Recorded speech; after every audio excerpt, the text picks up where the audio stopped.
So now we're going to see how inequalities can help us in terms of profit, cost, and revenue. So we're talking about owning a business, and let's say you manufacture shoes.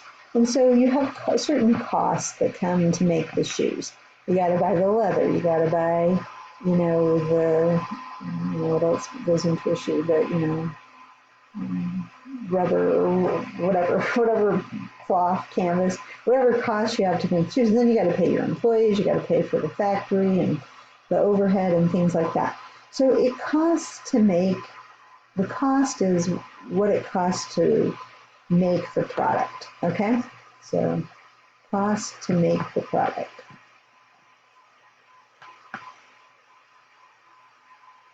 Then you have revenue.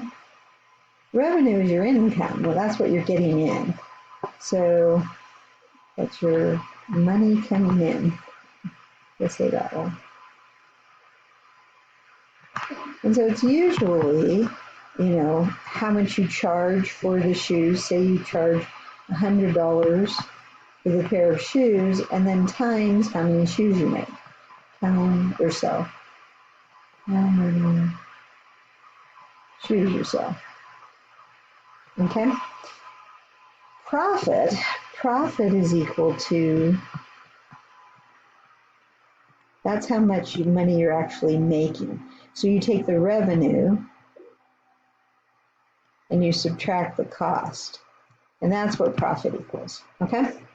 So now we're going to have some problems where we're going to put this into place. So Caleb has a pet sitting business.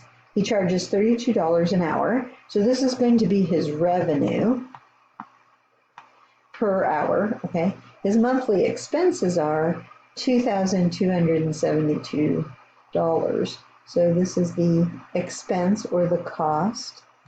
How many hours must he work in order to earn a profit of at least $800 a month? Okay, so then we want to know how many hours he has to work in the month. So his revenue is going to be 32. I'll put H for hours. That's how many hours he has to work. So if he works 100 hours, he's going to make $3,200. Okay. Then that's his revenue. Then we have to subtract the cost. And they tell us the cost. They tell us the expenses. So $2,272.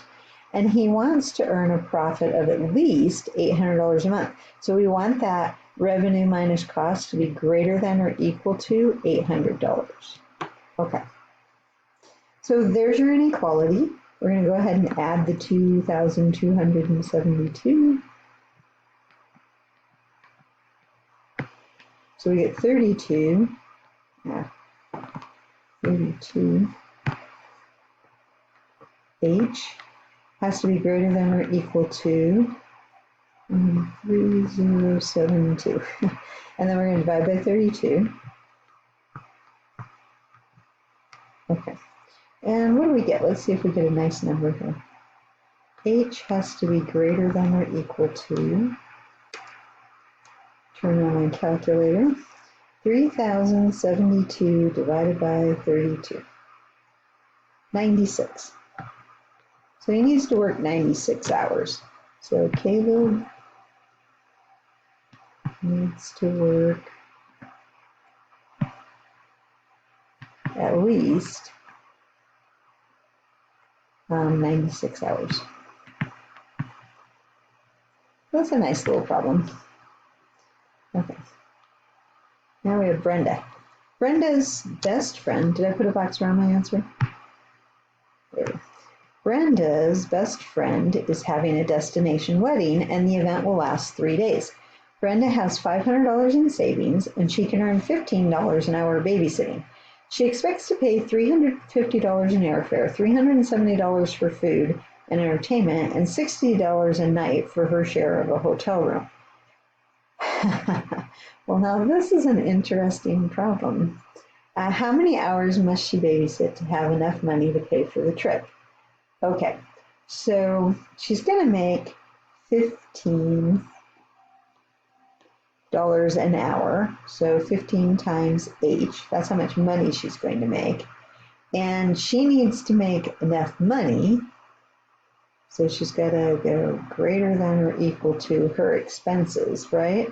So this isn't exactly a profit problem. It's more like a real world problem here where you're just a person trying to do something. But you need that, you know how much money you can make, $15 an hour.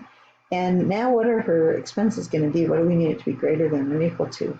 Well, she's got the $500 in savings. I forgot about that. So let me say she's already got $500 in savings. So she's going to make some money babysitting, and then she's got the $500 in savings, and we need to make enough money greater than or equal to. Now she's going to pay $350 for the plane ticket, $375 for the food. And now here's where it gets a little tricky. It's $60 a night, right? It says the event's going to last 3 days. Now, is she going to spend 2 nights in the hotel or 3 nights in the hotel? That's my question. If the event's lasting 3 days, I would say she's only spending 2 nights in the hotel, but maybe she needs another night. Let's go with 3. Maybe she can't get a flight till the morning. They really didn't give us enough information, did they? All right, so we'll say 3 times 60. Let's say her flight's in the morning. But really, they don't tell us how many nights. It just says $60 a night for her share of a hotel room. And I'm not sure how many nights she's spending, but I'm going to say 3. So, all right. 15H plus 500. I didn't look up the answer to this problem, so I don't really know. So that'd be 350 plus 375 plus 180. What's that going to be? But this, real problems that we have to deal with sometimes.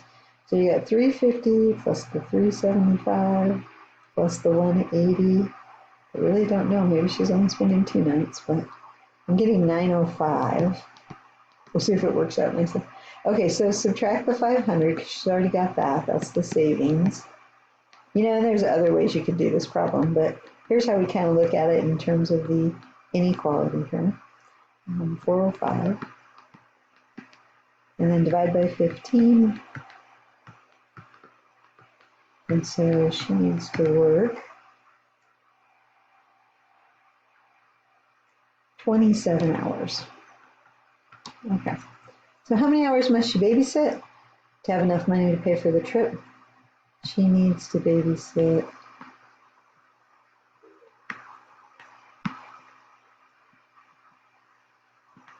27 hours. But it's her best friend, so okay.